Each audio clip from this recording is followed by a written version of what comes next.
Welcome to this explainer. Today, we're going to completely shatter the illusion behind the world's most famous luxury timepieces. When most of us think about luxury watches, we immediately picture a lone, brilliant watchmaker hunched over a tiny workbench in the Swiss Alps. But today, we're pulling back the curtain to reveal the massive, highly specialized industrial ecosystem that actually powers one of the most profitable luxury industries on the planet. Let's dive right in. Because the fierce competition we all see publicly, these brands with their unique histories, distinct design languages, and fiercely loyal collectors, well, that's just a fraction of the astonishing reality. Beneath those polished dials lies a hidden business empire that very few people ever get to see.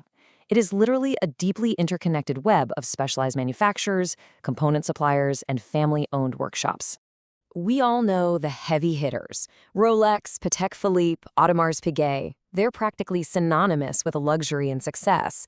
But here is the absolute biggest secret in Swiss watchmaking. The real magic isn't just who builds the best watch. It's who actually manufactures the incredibly complex microscopic parts ticking away inside them. To really grasp this hidden world, we need to understand how these masterpieces are built from the absolute ground up. All right, Section 1, Inside the Movement, Mechanical Marvels. Think about a modern smartphone for a second. It might contain thousands of electronic components, but they're largely assembled by automated high-speed machines. A luxury mechanical watch is a totally different beast. It's a masterpiece of pure physical precision engineering. Inside just a single mechanical movement, you're going to find hundreds of tiny, individual parts that have to work together in absolute microscopic harmony. The sheer engineering complexity here is just mind-blowing. We're talking about gears, springs, synthetic jewels, bridges, screws, rotors, and balance wheels.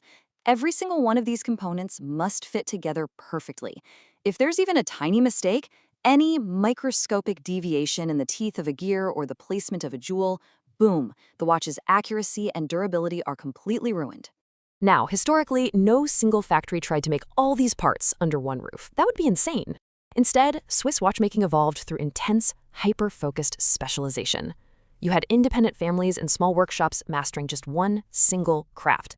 One family made cases, another focused entirely on hands, and maybe an entire village dedicated itself just to dials.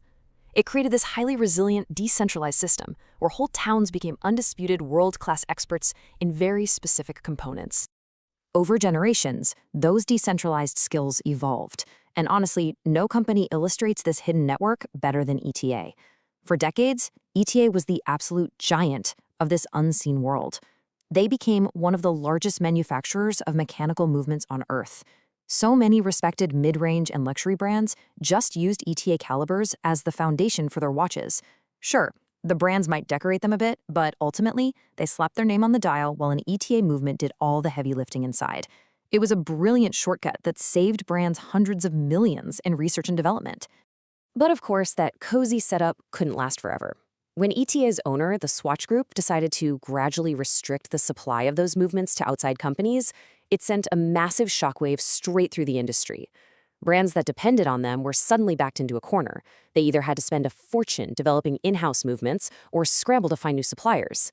And that chaos, it opened the door for emerging specialists like Sellita to step up, which ultimately triggered a massive industry-wide wave of competition and innovation. Moving on to Section 2, Microscopic Masters, External Precision. Let's look at the hairspring. This is without a doubt the single most delicate component inside a mechanical movement. It literally breathes life into the watch and regulates its timekeeping. Producing one demands highly advanced metallurgy and a level of precision that is hard to even wrap your head around. Because it's so incredibly difficult to make, only a tiny fraction of manufacturers in history have ever actually mastered the process. Their hyper-specialized expertise became one of the entire industry's most fiercely protected assets. And that exact same reliance on ultra-specialists applies to the outside of the watch too, the parts you actually look at all day. Creating a flawless dial is a nightmare of precision. The colors have to be perfectly consistent, and the printing must be razor sharp, because even a microscopic flaw screams at you under a sapphire crystal. Watch hands need the absolute perfect shape, polish, and weight. And those cases and bracelets, they require dozens of separate manufacturing steps to achieve the brushed surfaces and mirror polishes that luxury buyers instantly expect. Which brings us to Section 3, Giant Conglomerates, Corporate Ecosystems. When you walk into a luxury boutique, it really feels like you're looking at fierce, independent competitors. But take a peek behind the corporate curtain. You've got the Swatch Group owning Omega, Longines, and Breguet. Then there's Richemont holding Cartier, IWC, and Panerai, and LVMH commands Tag Heuer, Zenith, and Hublot. These aren't isolated islands. They're massive corporate ecosystems. Behind the scenes, these famous sibling brands are constantly sharing manufacturing resources, specialized research, and massive financial investments. Now, I know exactly what you're probably thinking right now. What about the biggest name in the game? What about Rolex? Well, yes, even Rolex. They are legendary for being incredibly vertically integrated, doing almost everything in-house. But no modern luxury watch company truly operates in a vacuum. Even the almighty Rolex relies on an enormous, quiet network of specialized engineers, raw material experts, and precision tool manufacturers, just to maintain their staggering output and flawless quality. Okay, zooming out again. Section 4, the extended ecosystem, beyond manufacturing. Because this whole universe extends way beyond just assembling the watches. Think about it. Swiss watch factories completely rely on ultra-precise CNC machine builders and laser tech companies just to function. Then you have to factor in the high-stakes global logistics, insurance, and security networks needed to ship these tiny treasures around the world. Add in the certified watchmakers maintaining these pieces for generations, and of course the incredibly passionate collector community, the auction houses, vintage dealers, and YouTube reviewers who keep the culture and the demand burning brighter than ever. Looking at this massive, insanely complex ecosystem, you really have to ask yourself, why does all of this still exist? We all walk around with smartphones and smartwatches that are infinitely more accurate at telling time. But the truth is, pure precision stopped being the main competitive advantage decades ago. Today, luxury mechanical watches have transformed. They are powerful, emotional symbols of craftsmanship, heritage, and pure human achievement. That deep emotional connection is what financially supports this entire massive ecosystem.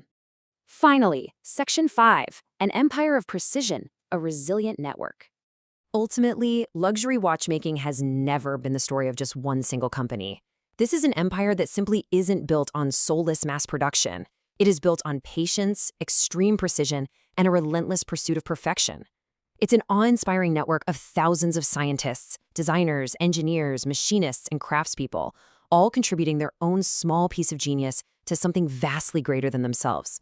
It really leaves us with a mind-blowing realization about one of the most remarkable manufacturing networks in human history.